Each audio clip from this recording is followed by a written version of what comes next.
Halo, selamat pagi, selamat beraktivitas. Saya Yulfitriani Ina akan memberikan informasi seputar materi pendidikan kewarganegaraan eh, dengan tema harmoni hak dan kewajiban negara dan warga negara. Sebelum saya melanjutkan video ini, jangan lupa tekan tombol like, komen, dan subscribe. Topik yang akan dibahas yaitu yang pertama, apa latar belakang wacana harmonisasi hak dan kewajiban negara dan warga negara.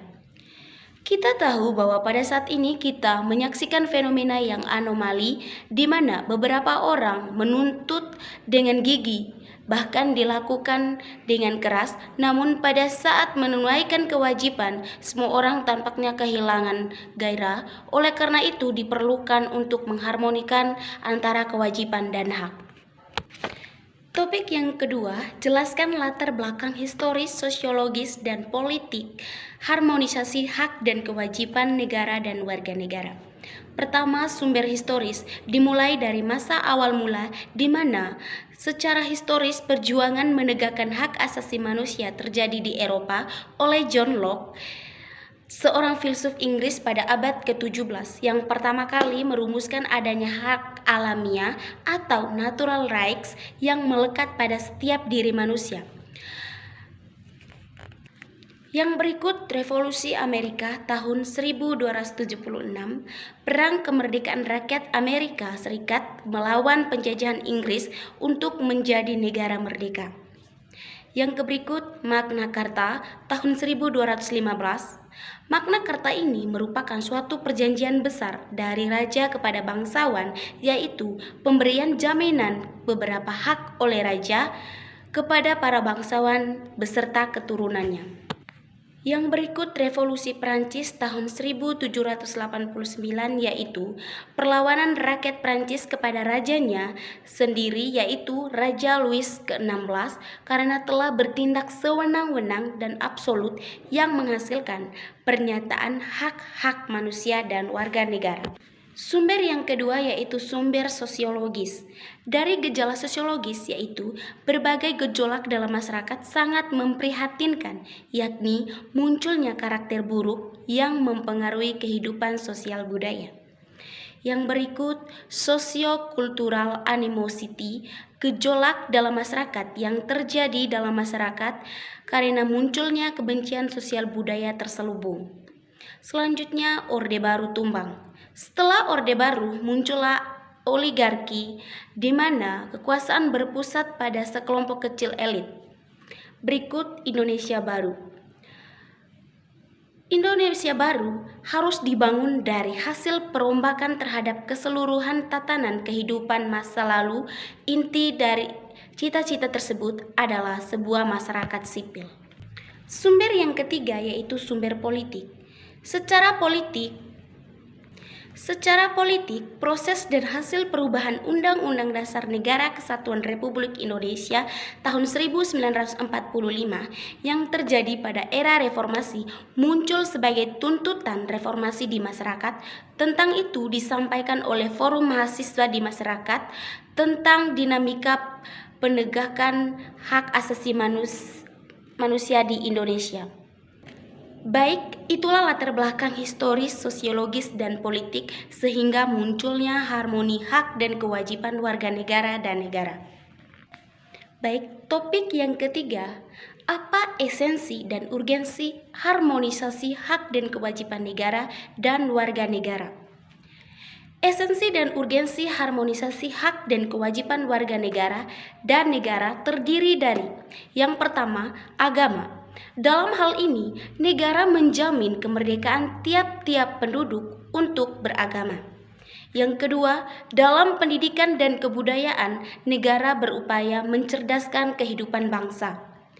Yang ketiga, dalam perekonomian nasional dan kesejahteraan rakyat, diterapkan asas kekeluargaan untuk memberikan manfaat bagi rakyat banyak.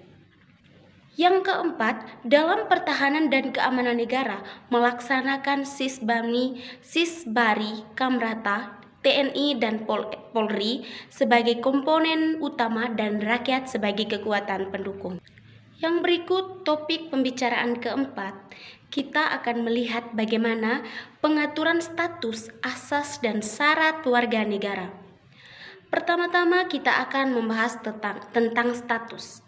Mengenai status, George Jelinek mengemukakan 4 macam status warga negara, yakni status positif, yaitu warga negara diberi hak untuk menuntut perlindungan pada negara. Status negatif, yaitu negara dijamin tidak boleh campur tangan terhadap hak warga negara.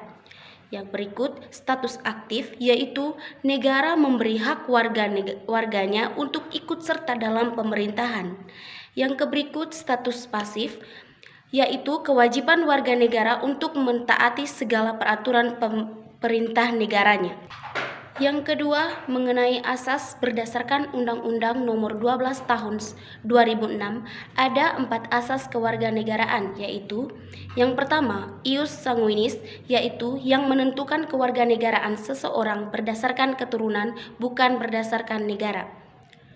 Yang kedua, ius soli, yaitu yang menentukan kewarganegaraan seseorang berdasarkan negara tempat kelahiran yang diberlakukan terbatas.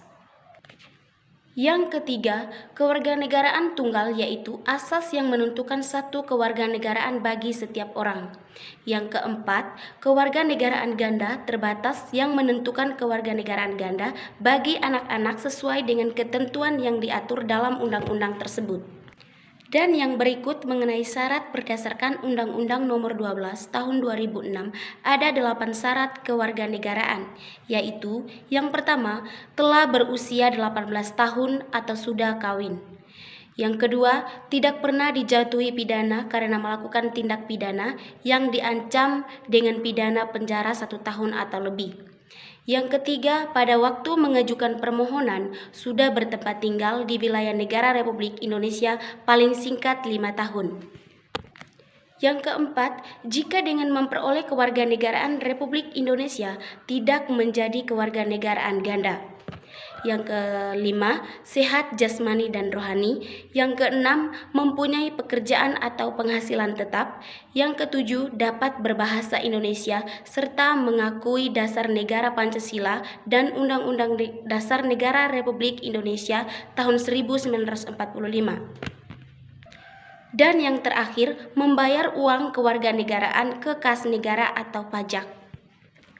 Topik yang terakhir, kita akan mencari tahu apa itu pajak dan apa manfaatnya sebagai satu kewajiban utama warga negara terhadap negara. Dimulai dengan yang pertama, kira-kira apa itu pajak? Pajak adalah salah satu syarat dalam hidup bernegara. Setiap negara membutuhkan pembayaran pajak dari rakyatnya, karena pajak adalah salah satu sumber pendapatan negara. Maka dari itu, wajib bagi setiap warga negara Indonesia dan warga negara asing yang bertempat di negara Indonesia untuk membayar pajak. Selanjutnya kita akan melihat apa saja manfaat dari pajak. Yang pertama, sebagai anggaran di mana pajak merupakan sumber pendapatan negara yang nantinya diimbangi dengan pengeluaran negara. Yang kedua, sebagai regulasi di mana pajak bisa menjadi alat untuk mengatur bidang sosial dan ekonomi. Yang ketiga, sebagai distribusi. Dalam hal ini, negara menggunakan pajak untuk pemerataan kesejahteraan melalui jaminan kesehatan, bantuan dan pemberian fasilitas publik. Yang terakhir, sebagai stabilisasi, yaitu negara dapat menggunakan pajak untuk mencapai stabilisasi ekonomi. Sekian dari saya, selamat pagi dan terima kasih.